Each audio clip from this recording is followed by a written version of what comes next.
Justin, obviously, congratulations on the win and congratulations on being a part of an absolutely epic fight. Can you just tell us, I mean, physically how you're feeling and emotionally how you're feeling right now after a fight like that? I feel like nothing's changed. I love being in there. When it's over, it's back to normal life for me. I'm sore. My elbow's sore from blocking the kicks. My finger hurts from punching his tooth. But, man, I don't look that bad, huh? For fighting Tony Ferguson. He didn't hit me with one elbow. I was great tonight. That's all I can say. You really did have a phenomenal performance. I'm curious, I mean, how did the fight play out in reality versus your expectations? I mean, is that how you saw it going, or did it surprise you?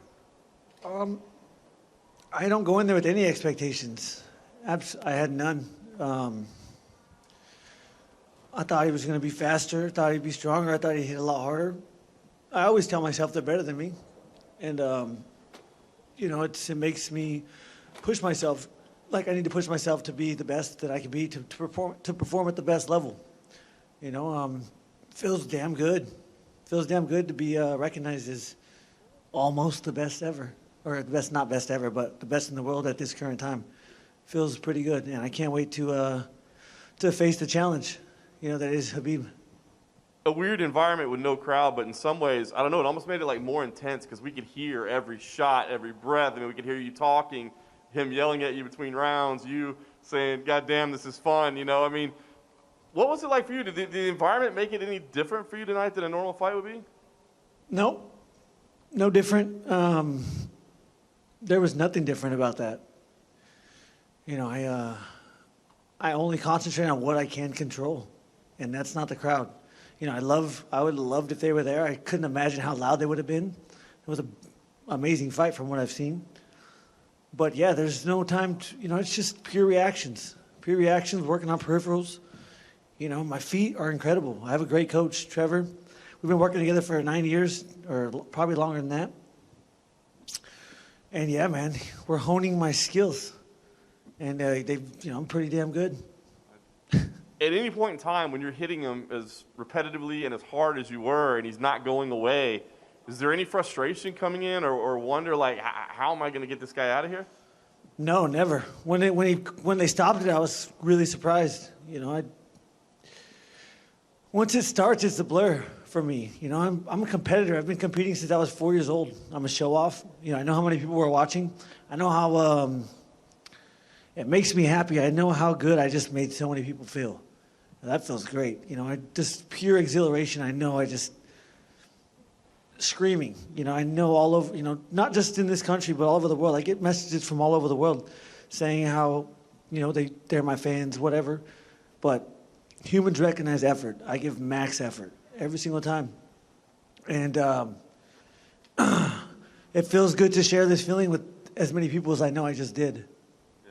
At first, you threw down the belt, said, hey, I want the real one, but it is there with you now. But, I mean, now, can you enjoy it a little bit? I know what you're saying. I mean, you're not the first person to say, I don't want the interim title, I want the undisputed title. But, I mean, it's still a UFC title. Yeah, no, it is good.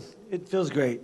That's the competitor in me, That's the mindset I have to face, again, the challenge that is Khabib. I can't think of myself as the champion because, for one, I'm not. And for two, Khabib's still there. And so, again, I can't become complacent. I have to, it's always the first fight, People think they're infallible. That's what will kill you in this sport. My lights can turn on. I'm human. I have a brain. As soon as you shake it, I will go to sleep. I almost did at the end of the second. But the good thing is I'm fighting humans. And so, I just perform. All right, so last thing for me, Justin. Obviously, you didn't gather scot-free. You got a couple little, dings here and there. But how soon would you like to fight Khabib? When would you like to see this thing happen? I'm not sure. I'm going to enjoy tonight. Go home to Safford, Arizona. Enjoy my family. Enjoy my double bonus. It's 9 and 7. No one's fucking with that. You mentioned about being knocked down in round 2. How close were you and how hurt were you to going out? I don't know. No idea. I need to watch it. You had an extra couple of weeks to train for this fight because it got postponed from being in California.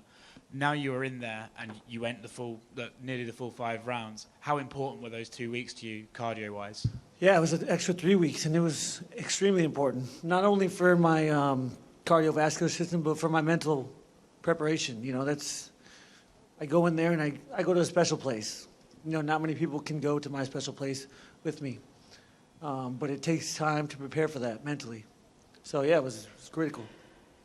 You mentioned that you thought he'd be a little bit faster. Dana White actually said he thought Tony looked slow tonight as well, and he speculated that maybe that weight cut he did a couple of weeks back could have had something to do with it. Do you put anything into that? No. Okay. There's not a lot of people that haven't stepped in an octagon that should say anything like that. And lastly, what do you think Tony should do next? Him in that Khabib fight was always there. It was always there. That's always what was next for him. Now that's gone. What do you think Tony should do next? Is there any sort of fight you think he should be matched up with? I'm just trying to go home and enjoy tonight, man. I don't even know. No, I have no idea. Fair enough. Thanks, John. Justin, right here. We spoke a few times over the past few months, and you were in that limbo phase where you didn't have a fight booked. Well, they booked Khabib, Tony, Connor's name kept throwing around, but now you know who you are fighting next. It's uncharted waters from your past few months. So how does it feel to know you finally get Khabib? Yeah. You get what you ask for, and all I asked was for a say in my destiny. It would have hurt so bad to get passed up because of politics, and that's all I was arguing against. I have to go to war for myself, and thankfully, I put myself in a position to be here, and I capitalized on it. And then one final one. You said you want to get back to Safford, Arizona. Apparently they're shooting off fireworks right now after your big win. A lot of people woke up to fireworks. Yeah. And said, so what's your thoughts on that? Man, like I said, it feels so good. I know how many people I just made feel, happiness, gratefulness to be part of this journey. I'm grateful to have them. It's the middle of nowhere. We got Walmart. School clothes shopping was vacation for us. But these kids need to understand that you can do whatever you want as long as you work hard. And that's all I've done since I was 4. I've worked hard and I've listened. I've surrounded myself with people that I trust, and then I listen. And they tell me to jump, I ask how high. Justin, 7 UFC fights, 9 fight night bonuses. Why didn't you do the signature backflip off the cage after the victory? I'm getting old. No, I don't know. I was going to do it, and then I think I slipped and accidentally went over the fence. Yeah. One day, when I win the belt, I'll do it. Tony Ferguson cut weight a first time April 18th. Wondering what was going through your mind. Plus, you have a wrestling background. You know how much it sucks to cut weight. He did it twice in less than a month. Do you think that affected his performance in any way, shape, or form tonight? I can't say, but I do believe it would affect my performance if I did that.